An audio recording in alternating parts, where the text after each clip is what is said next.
하나님은 살아계십니다. 살아계신 하나님이 우리와 영원히 함께할 줄 확신합니다.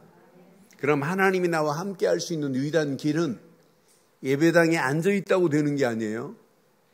예수를 그리스도로 믿을 때 하나님은 영원히 함께하실 줄 확신합니다. 그래서 우리는 날마다 24시에 어떤 장소 어디에 있든지 예수는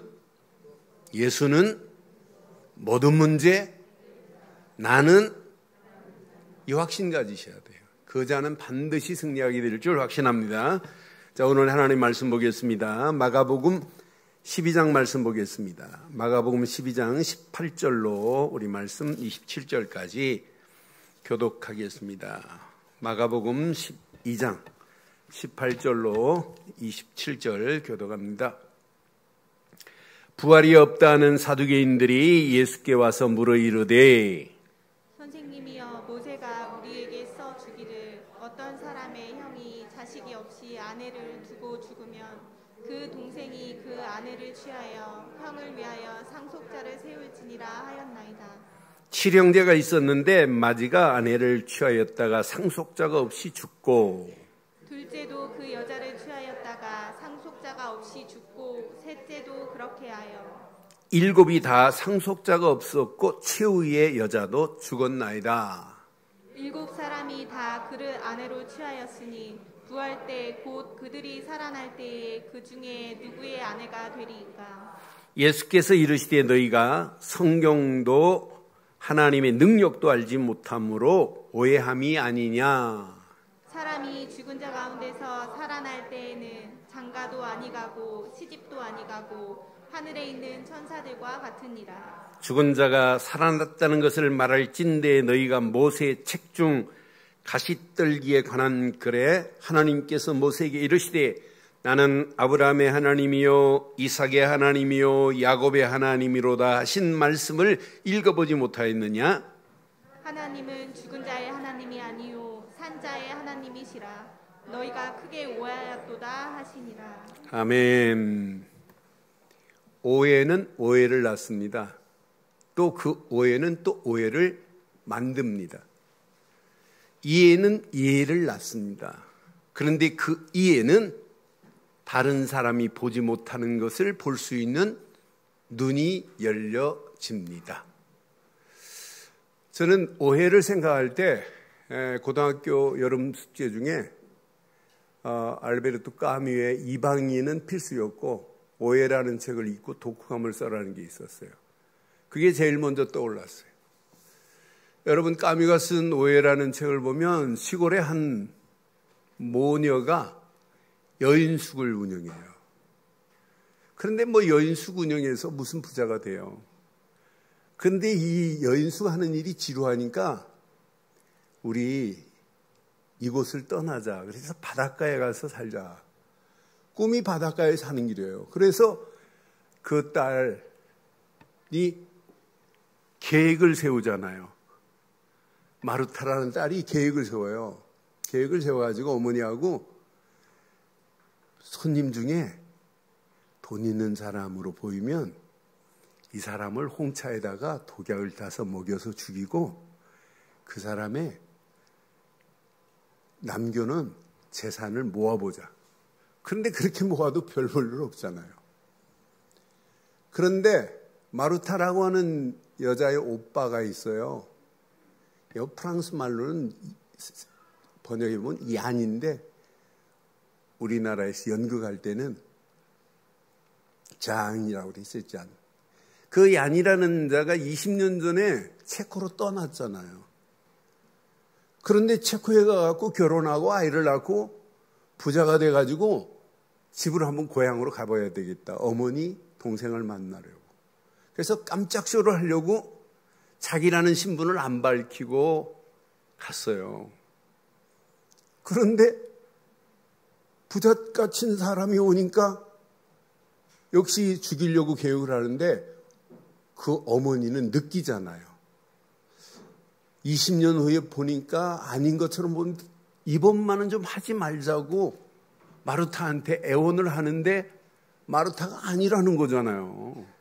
그래서 결국은 홍차에다가 독약을 타서 먹이고 죽여서 버리려고 하는데 신분증을 딱 발견하니까 오빠예요. 그때 어머니는 자살을 해버려요. 그런데 마루타는 끝까지 20년 동안 연락 안 온 오빠에 대해서 오해를 하고 있는 그런 희곡 중에 한 스토리입니다.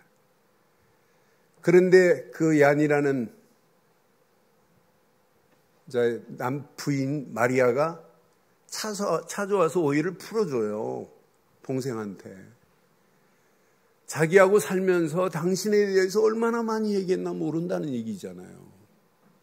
그런데도 그걸 안 풀고 끝까지 안 풀고 있다가 그 희극은 결국은 마르타도 자살로 끝나는, 오해를 풀지 못하고 끝나는 모습이에요. 오늘 그 사람은, 제가 왜 오늘 이 오해라는 작품을 이렇게 설명해야 하냐. 탐욕에 딱 잡혀버리면, 물질에 잡혀버리면, 돈에 잡혀버리면, 세상에 잡혀버리면 중요한 것이 안 보여요. 오늘 본문에 나타난 사두개인들이 뭐한테 잡혔나 잘 봐요. 그러니까 하나님의 어마어마한 성경을 오해하고 있고 하나님의 능력도 오해하고 있어요. 이해가 안 되는 거예요. 저는 이 말씀을 확인하면서 이해를 못하니까 오해에 잡히고 오해는 안 풀리고 끝까지 가는구나. 우리가 이해됐다는 게 얼마나 감사한지 몰라요. 오늘 사두개인들을 자세히 보면 마귀한테 딱 붙잡혀 버리는 거예요. 그러니까 하나님 말씀이 이해가 안 되는 겁니다.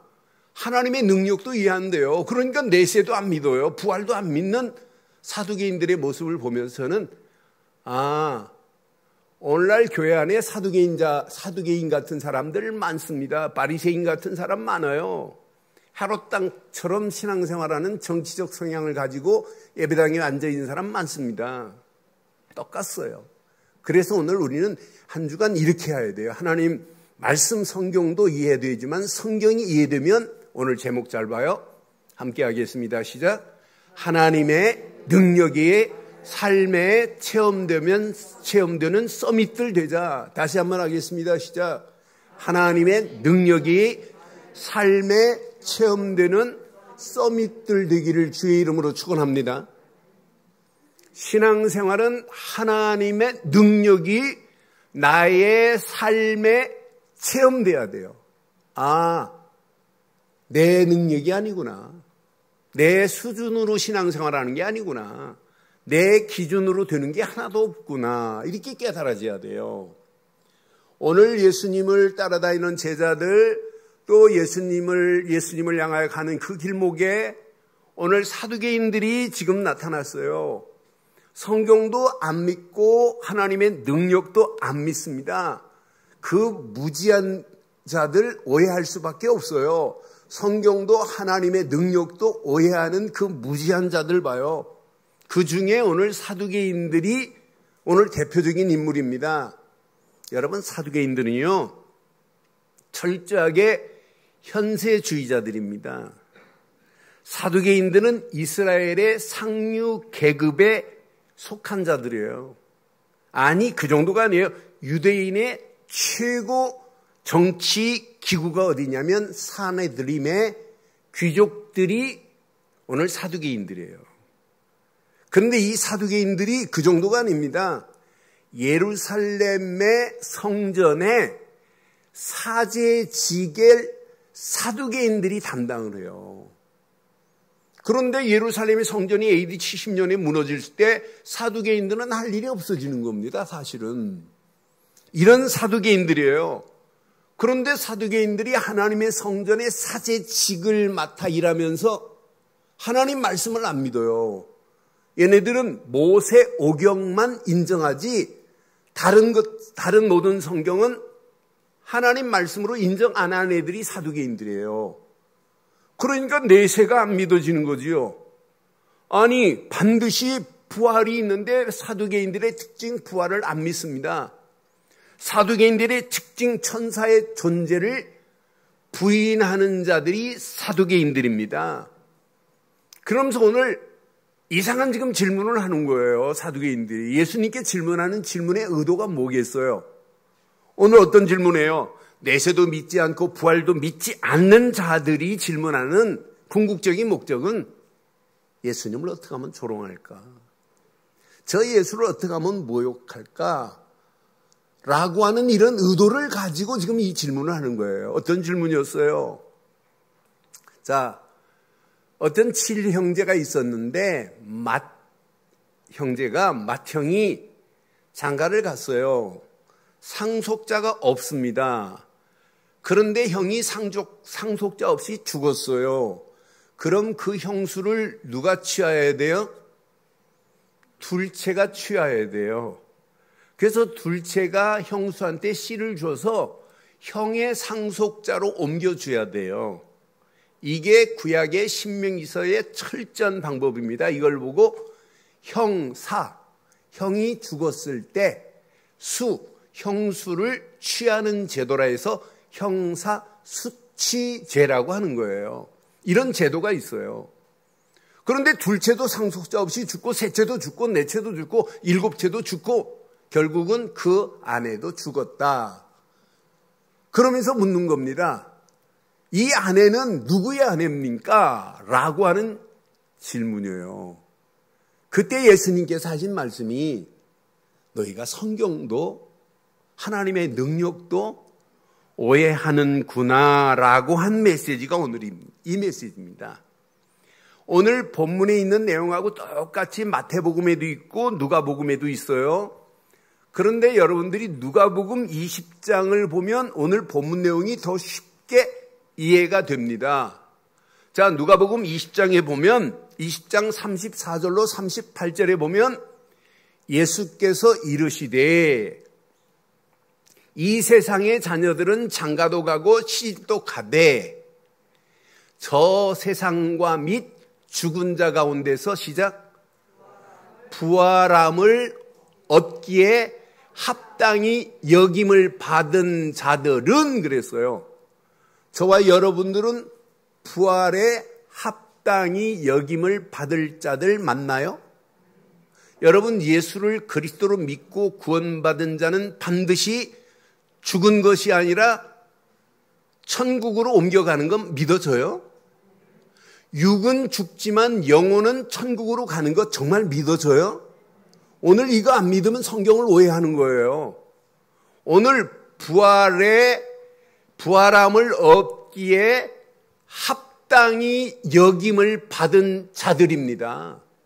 그러니까 우리가 믿는 믿음은 이건 보통 믿음이 아니에요. 부활함을 얻기에 합당히 여김을 받은 자들은 장가가고 시집가는 일이 없느니라 그랬어요. 천국 갔는데 무슨 장가가고 시집가요? 그러면서 더 정확하게 16절에 말하죠. 그들은 다시 죽을 수 있어요, 없어요? 천국 갔는데 왜 죽어요? 영생을 얻는데 다시 죽을 수도 없나니 이는 천사와 동등이요 부활의 자녀로서 하나님 자녀임이라. 이렇게 아주 명쾌하게 지금 예수님이 말씀하잖아요. 오늘 이거 평생 잃어버리면 안 돼요. 저와 여러분들이 이 사실이 안 믿어지면 여러분 죽으면 어떻게 될까 헷갈립니다. 아닙니다. 우리의 육신이 예수 믿고 죽는 순간에 육신은 무너졌지만 영혼은 죽지 않습니다. 천국으로 낙원으로 갑니다. 예수님 재림하실 때 공중 재림과 함께 1000년 동안 왕노릇 할 수 있는 천국으로 우리의 영혼이 갈 줄 확신합니다. 그러니까 우리가 죽는 순간에 우리의 영혼은 낙원으로 가는 거예요. 안 믿는 사람은 지옥 가기 전에 수월로 가버리는 거예요. 그러니까 여러분 딱 운명하는 순간에 얼굴에 쓰여 있잖아요. 어떤 사람은 편안하게 가잖아요. 왜? 그 영혼이 천국으로 가니까. 어떤 사람은 눈을 못 감고 막 눈 뜨고 죽는 사람이 있어요. 뭐가 끌고 간다는 거죠. 여러분 반드시 그 자리 예수를 그리스도로 믿으면 부활의 합당함을 얻은 자요 부활의 축복의 자리에서 하나님 자녀의 축복을 영원히 누리게 될 줄 확신합니다. 그래서 예수님이 지금 묻는 거예요. 야, 너희들 이제 사두개인들이니까 이제 모세의 출애굽기를 알고 있단 말이에요. 그러니까 사두개인들한테 물어. 야, 너 모세의 글 안 읽어봤니? 호렙산에서 가시떨기 나무 앞에서 뭐라고 모세에게 말했니? 하나님은 아브라함의 하나님이요? 아브라함이 죽었어요? 살았어요? 모세에게 말할 때 아브라함이 죽은 거예요? 살아있는 거예요? 실제는 죽었지만은 그 자리에서 아브라함의 하나님이라고 지금 말하는 거예요. 영원히 살고 있다는 거예요. 나는 아브라함의 하나님이요? 이삭의 하나님이요? 야곱의 하나님이라고 너 읽지 않았니? 하나님은 죽은 자의 하나님이 아니야. 산 자의 하나님이라고 분명히 말씀하잖아요. 그래서 마가복음 12장 27절에 이렇게 우리에게 지금 말씀하는 거예요. 함께 하겠습니다. 시작. 하나님은 죽은 자의 하나님이 아니요 산 자의 하나님이라. 너희가 크게 사두개인들이 이게 안 믿어지는 거예요. 성경에 모세오경에 가장 중요한 게 있는데 안 믿어져요. 그러니까 내세도 안 믿고 부활도 안 믿고 천사도 안 믿는 거예요. 그러니까 예수님이 다이렉트로 너는 성경도 하나님의 능력도 오해하고 있구나. 그런데 그 정도가 아니잖아요. 너희가 크게 오해하였도다. 오늘 여러분 하나님 말씀 성경이 안 믿어진다면 오늘 집에 가지 말고 제 방에 오세요. 성경이 믿어져야 돼요. 이게 안 믿어지니까 신앙생활 힘들고 어려워요. 성경의 핵심을 놓치니까. 분명히 말하잖아요. 이 이야기를 누가복음에서는 누가복음 20장 39절에 서기관들이 알아들었어요. 서기관 중 어떤 이들이 말하되, 지금 조금 전에 한 그 메시지를 지금 사두개인들한테 하는 이야기를 서기관들이 딱 듣고는 서기관 중 어떤 이들이 말하되, 시작. 선생님, 예수님 보고 하신 말씀이에요. 선생님, 잘 말씀하셨나이다. 요 서기관들은 내세를 믿어요. 예수를 안 믿고 선생이라고 부르지만은 서기관들은, 바리새인들은 내세는 믿어요. 사두개인들은 내세도 안 믿고 부활도 안 믿고 천사도 안 믿지만, 서기관들은 내세는 믿는 자들이지만 메시아가 오실 것이라고만 믿지 메시아 그분이 예수라는 건 안 믿어요. 얘네들도. 그런데 이 말은 이해가 된 거예요. 참 잘 말씀하셨습니다 라고 하더니 40절 뭐라고 그래요? 그들은 아무것도 감히 더 물을 수 없더라. 예수님 앞에, 예수님이 하시는 이 말씀 앞에 꼼짝 못하고 더 이상 물을 수 없더라고 떠나는 장면이 오늘 이제 본문의 배경입니다. 오늘 이 말씀 여러분 잘 보세요. 성경도 하나님의 능력도 알지 못하고 오해하는 자들이 성경에 나타난 사두개인들만 있으면 참 좋겠어요. 근데 오늘날 많은 사람들이 성경 바른 이해가 되지 않아요. 이해를 못하고 있어요. 성경에 나타난 가장 중요한 핵심을 이해를 못하니까 구원에 대해서도 확신이 없어요. 부활 안 믿어요. 여러분, 천사가 우리와 함께 한다는 것 안 믿습니다. 천국과 지옥이 있다는 내세를 안 믿는 시대가 오늘의 시대입니다. 그러니까 성경의 가장 중요한 구원의 어마어마한 가치를 모르니까 하나님의 능력이 체험되겠어요? 하나님의 능력이 절대 체험될 수 없어요. 하나님의 능력이 체험 안 되는데 하나님의 계획이 보이겠어요? 하나님이 원하는 미션을 붙잡을 수 있겠어요? 예배당 앉아있는 목적이 뻔한데 여러분 지금 실상과 똑같은 내용입니다. 죄송합니다만은 우리 교회는 그런 분 없을 줄 믿고 제가 말씀드립니다. 예배당에 앉아있는 사람 중에 불신자하고 똑같은 수준 무지 많습니다. 예배당에 앉아서 이 시간도 예배 드리지만은 많은 사람들이 무신론자의 사상을 가지고 앉아있는 사람 많아요. 이게 오늘의 시대입니다. 저는 그래서 문영만 목사, 문영만 장로, 라벨만 붙어 있어요. 권사, 집사, 성도, 문영만 있지 실제를 안 믿는다니까요. 성경이 바른 이해가 안 됐기 때문에 하나님의 능력이 체험이 안 됩니다. 이번 주간 여러분 지금부터 하는 메시지는요, 저 뒤에 요약본을 준비해 놨어요. 이것만 가지고 있으면 성경 66권이 이해될 뿐만 아니라 지금부터 하는 메시지 이해될 뿐만 아니라 하나님의 능력이 체험돼요. 요약본 가지고 가서 내 것으로 만들고 여러분 만나는 여러분 자녀들에게 꼭 심고 반드시 여러분 만나는 모든 사람들에게 이거 하나만 심어보세요. 어떤 역사가 일어나는지. 저는 그래서 이 말씀을 준비하고 이 안에 다 들어있는데 많은 사람들이 성경도 오해하고 하나님의 능력도 오해하는 반인데 내가 성경이 믿어지고 있고 성경의 핵심을 알고 있다는 게 너무너무 행복한 거예요. 지금 많은 사람들이 성경의 핵심을 몰라요. 여러분 소설을 읽으려고 해도 여러분 그냥 읽으면 아무 재미없잖아요. 소설의 3대 요소 있잖아요. 사건과 인물과 배경을 알고 읽으면 드라마틱한 부분들이 얼마나 많아요. 어떤 때는 스펙타클하고 어떤 때는 센티멘탈하고 막 감미롭고 막 소설책 읽다가 막 울기도 하고 그러잖아요. 의분도 막 토하고. 왜? 내용의 스토리를 알기 때문에. 성경도 마찬가지. 핵심을 알아야 돼요. 성경을 바로 알아야 하나님의 능력이 체험됩니다. 성경을 바로 이해해야 하나님의 능력이 체험됩니다. 왜 아멘이 이렇게 선차나요? 믿어진다는 얘기죠. 이미 믿고 있다는 얘기죠.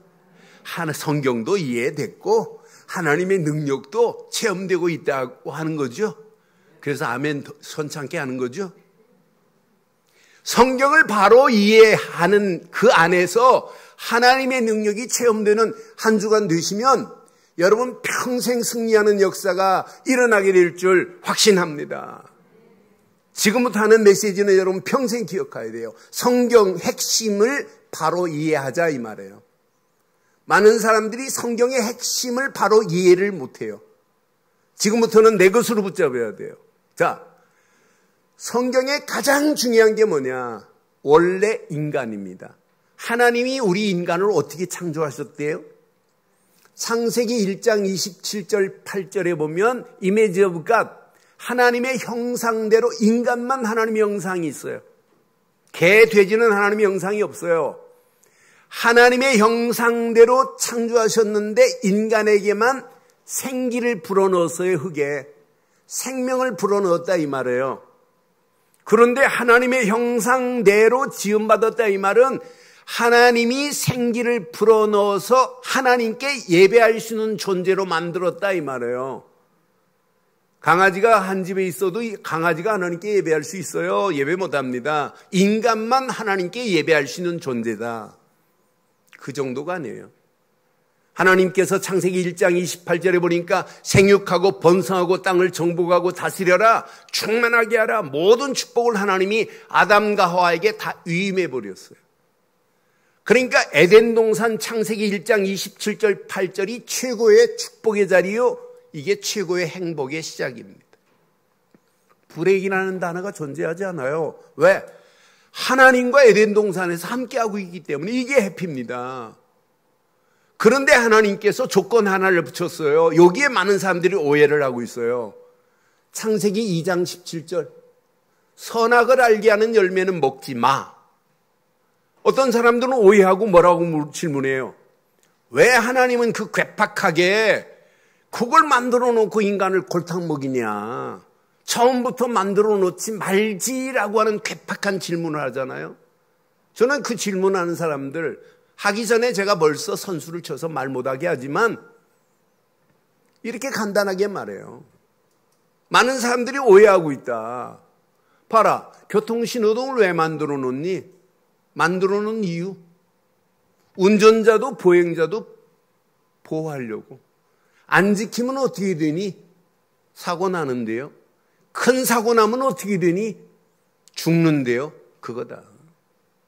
하나님의 형상대로 지음받은 인간은 하나님을 떠나면 안 되기 때문에 너는 나를 떠나지 말고 나와 함께 살아야 된다고 하는 사인이다 하면 대번의 오해가 풀려져요. 그래서 창조의 근본 원리가 뭐예요? 물고기는 물에, 나무는 땅에, 새는 공중에, 인간은 하나님과 함께. 그래서 불신자도 인명은 제천이라는 말이 딱 맞는 얘기다. 이렇게 하나님은 에덴 동산의 축복을 완벽하게 허락했어요. 그런데 문제는 창세기 3장입니다. 3장 4절 5절 반드시 마귀가 유혹해요. 야, 선악을 알게 하는 열매 따먹어봐.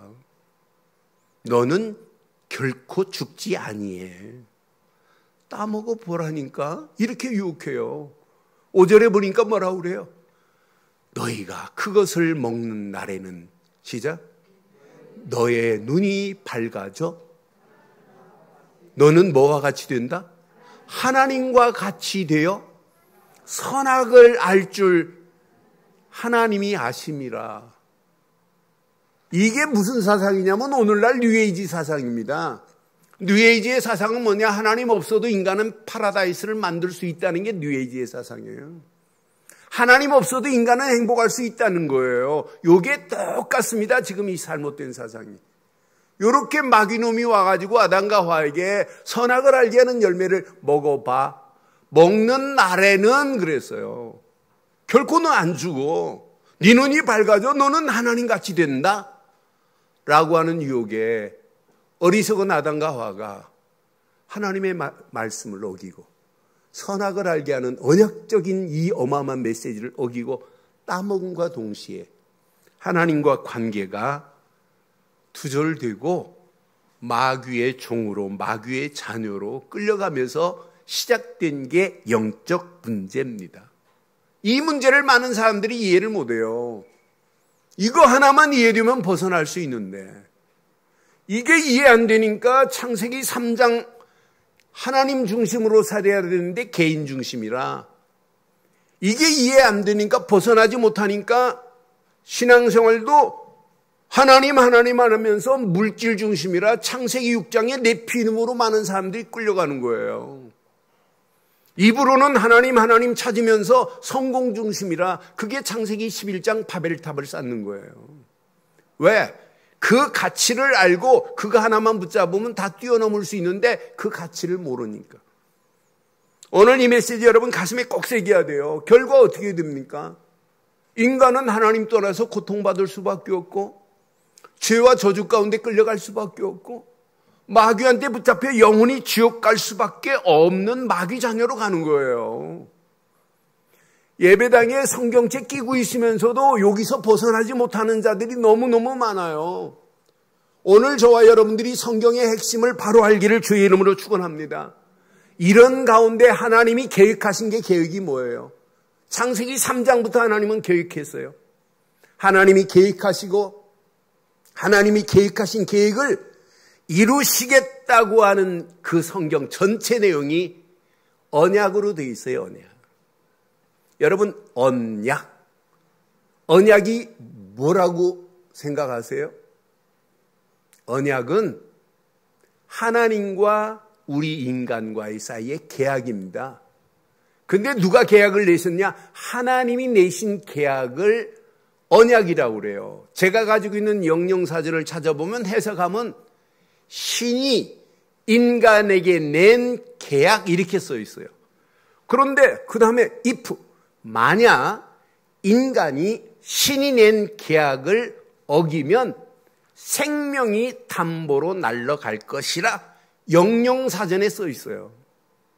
나는 그 영영사전을 찾아보고 몸에 막 전율이 느껴지더라고요. 야, 이렇게 중요한 언약이 있는데 그 언약의 주인공이 누구예요? 언약의 주인공이 예수 그리스도십니다.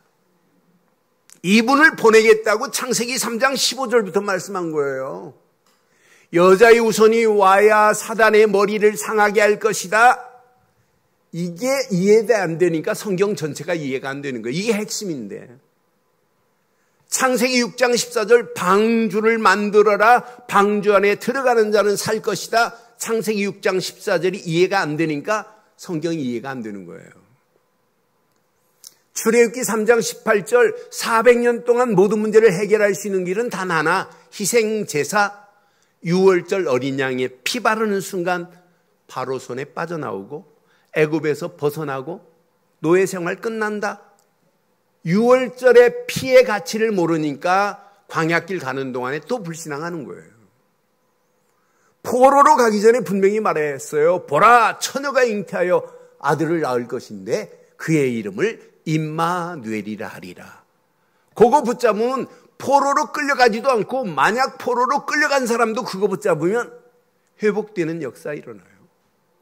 구약의 이 언약적인 메시지를 신약에 단 한 칼로 끝낸 게 있어요. 요한복음 19장 30절. 다 이루었다. 누가?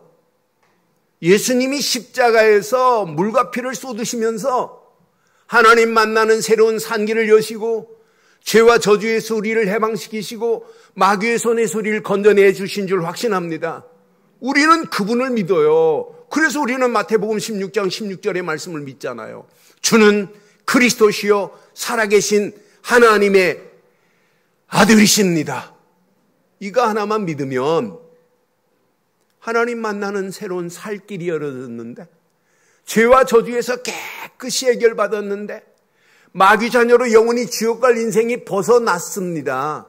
사두개인들이 그분을 그리스도로 안 믿으니까 이해가 안 되고 오해하는 거예요. 하나님의 능력도 안 믿습니다. 오해합니다. 우리는 예수를 그리스도로 믿고 영접하는 순간에 하나님 자녀가 되는 줄 확신합니다. 예수를 믿고 영접하는 순간에 하나님 자녀가 되는 권세 그랬어요. 여러분 예수를 그리스도로 믿지요? 믿지요? 하나님 자녀가 되는 권세를 얻은 자들 맞지요? 성령은 이때부터 어디 계세요?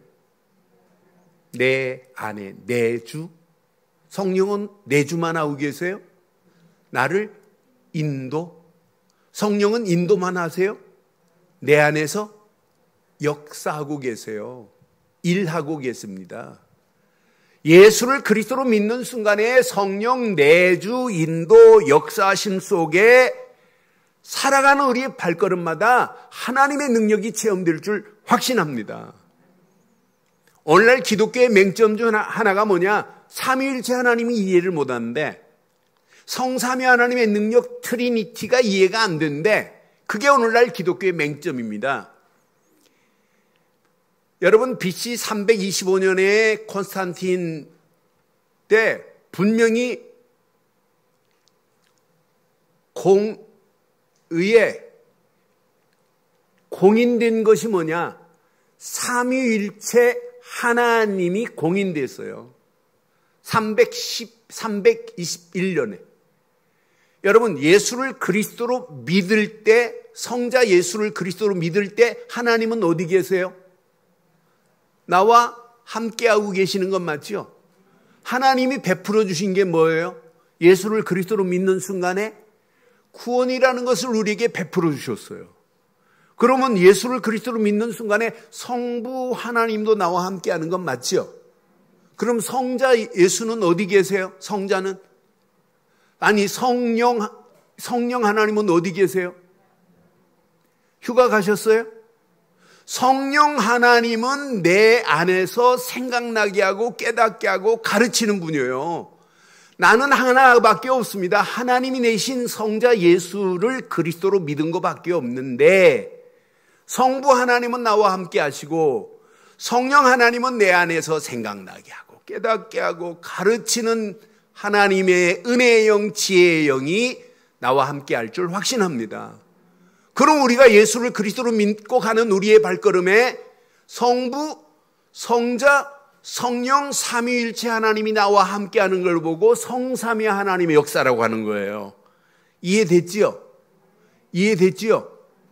신앙생활 30년 하고도 이것이 이해가 안 되니까 어렵다고 하는 거예요. 제일 쉬운데.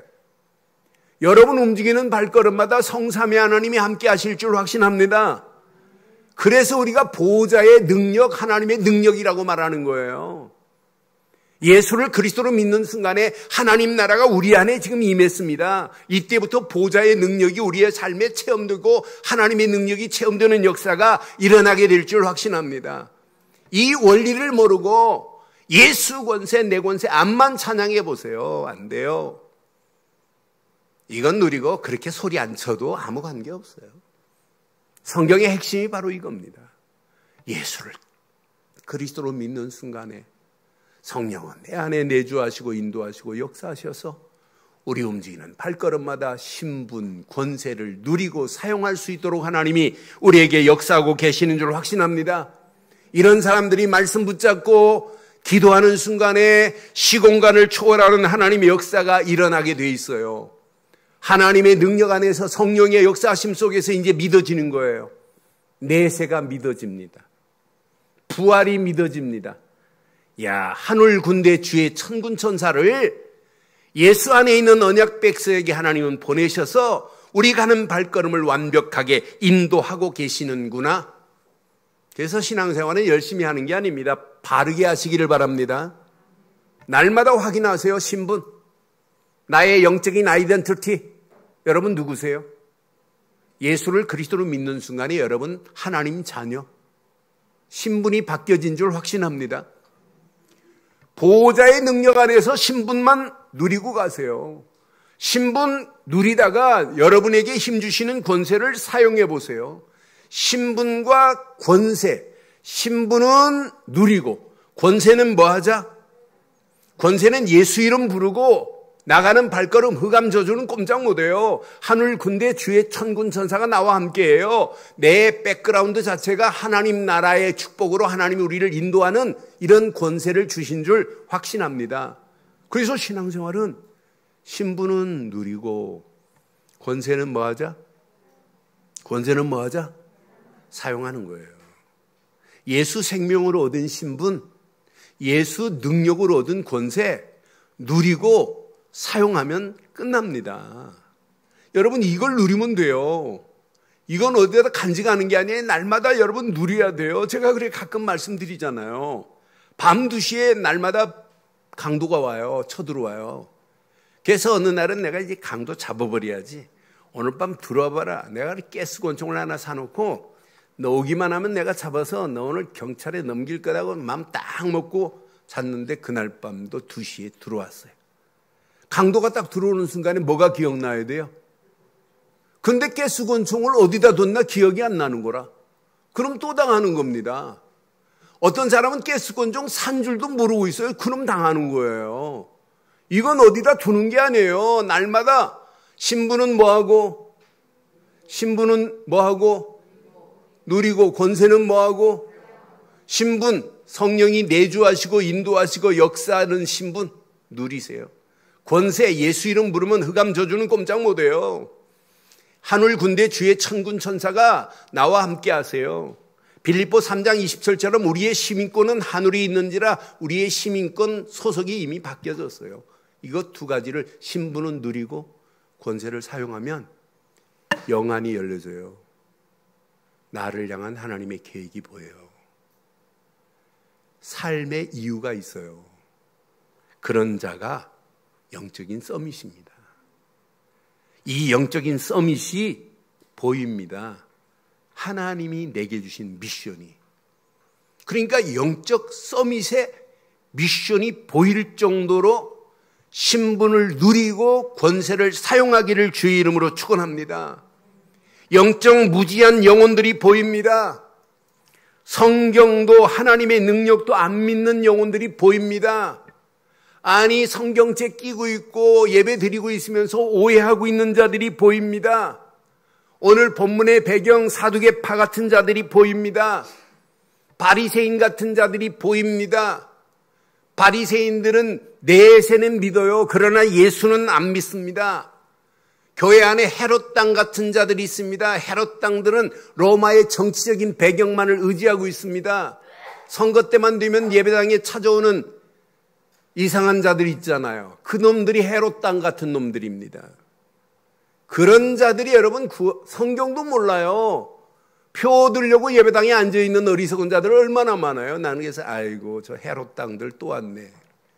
여러분 이 정도로 성경 말씀이 지금도 그대로입니다. 여러분 이 말씀 앞에 신분공원제를 누리고 하나님이 허락하시는 미션이 저와 여러분들의 인생의 마지막 미션으로 결단하기를 바랍니다. 여러분 우리가 붙잡은 미션은 내가 하는 게 아니에요. 여러분 미션 임파서블이라는 영화 있었죠? 불가능한 미션. 그런데 우리는 임파서블이 아닙니다. 미션 파서블입니다. 하나님이 가능케 하는 거지 내가 하는 게 아니에요. 저와 여러분들은 미션 파서블로 붙잡기를 바랍니다. 우리가 붙잡은 미션은 반드시 성취될 줄 확신합니다. 그럼 뭘 미션으로 붙잡아야 돼요? 평생 전도를 나의 미션으로 붙잡으세요. 내가 하는 게 아니에요. 예수님도 말씀했잖아요. 발롬이 날 따라와. 그리하면 사람 낚는 업으로 만들어 줄 거야. 그러니까 분명히 약속했어요. 저와 여러분들을 사람 낚는 업으로 만들어 주겠다고 약속했다니까요. 전도 내가 하는 게 아니고 그분이 하는 거지. 내 안에 계신 그분이 하는 거예요. 선교 내가 하는 게 아니에요. 그분이 하시는 거지. 내 능력으로 어떻게 해요? 제자의 길을 내가 어떻게 갑니까? 하나님이시는 힘 가지고 가는 거지. 어떻게 우리가 후대들을 제대로 살려요? 못 살려요. 하나님이 주시는 능력으로 하는 거지. 많은 사람들이 하나님의 능력을 잘 몰라요. 고린도전서 1장 18절에 보니까 하나님의 능력은 너무너무 간단하잖아요. 미련한 자에게는 십자가의 도가 멸망하는 길입니다. 멸망받을 자에게는 미련한 것으로 보이지만은 구원받은 우리에게는 십자가가 하나님의 능력입니다. 하나님의 능력은 고린도전서 1장 24절에 보니까 너무너무 간단해요.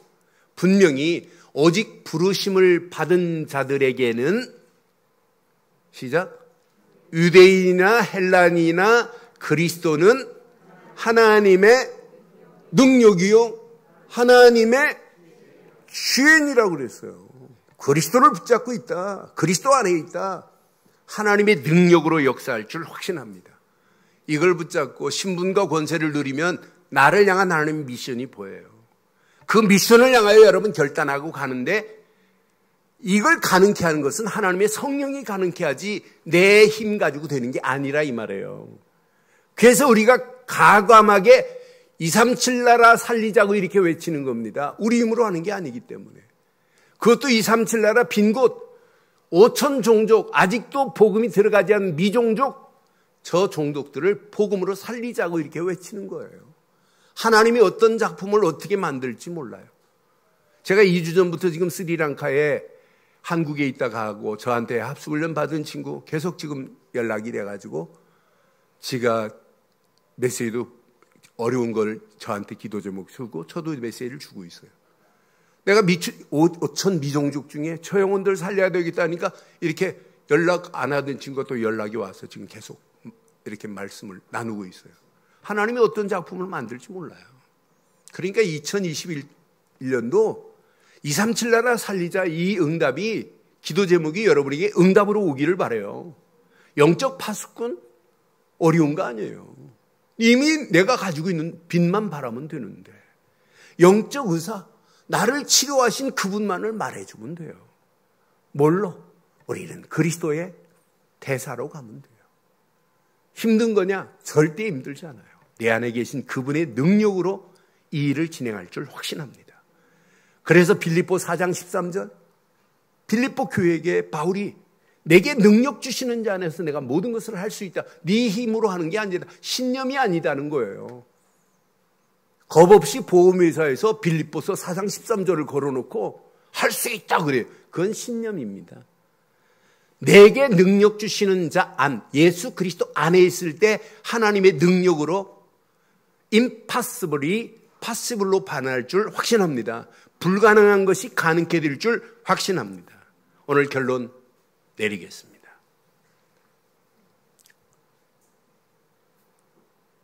오직 복음 안에서 말씀에만 집중해 보세요. 하나님이 어떤 작품을, 특히 이번 주간 메시지 중에 이것만은 꼭 가지고 있어라, 성경의 핵심 4가지 부분을 쭉 설명했는데 이걸 집중해 보세요. 어떤 역사 일어나나. 두 번째, 말씀에 집중하다가 말씀 안에서 기도의 집중을 한번 바꿔보세요. 어떤 역사 일어나나. 야, 이게 바로 하나님이 성령이 역사하셔서 시공간을 초월하게 하시는구나. 그런데 나도 모르게 성령 충만의 옷을 입혀요. 그래서 성령 충만 안에서 나를 향한 미션에 집중해 보세요. 이 미션의 비밀을 알면 아이를 키우는 내용이 달라질 겁니다. 아이를 잘 키워야 되겠다, 좋은 것으로 먹이고 키워야 되겠다, 이런 차원이 아니에요. 암만 좋은 건 먹여보세요. 건강은 하겠지요. 영적으로 건강하게 키워야 돼요. 이 안에 미션이 있어요. 미션을 가진 사람이 아이를 케어하는 거하고 미션 없는 자가 아이를 케어하는 사람은 다릅니다. 미션을 찾아야 해요. 요 3가지 딱 붙잡으면 과거 전부 발판이 돼요. 이것 놓치면 과거는 상처입니다. 그런데 요 3가지를 딱 집중하면 과거는 발판이 되고 오늘 위기라고 하는데 위기가 아니에요. 기회입니다. 그 사람의 내일, 미래는 도전하는데 하나님은 계속 응답이 와요. 그러니까 이 비밀을 모르니까 미래 사람들이 막 불안하고 불안에 붙잡혀하고 원망하고 낙심하고 세상이 왜 이러냐고 심각한 이런 상황이 도래했어요. 오늘 이 언약 붙잡고 한 주간 하나님의 능력이 우리의 삶 속에 체험되어 이것 가지고 하나님이 원하는 미션에 도전하는 저와 여러분들 되시기를 주의 이름으로 축원합니다.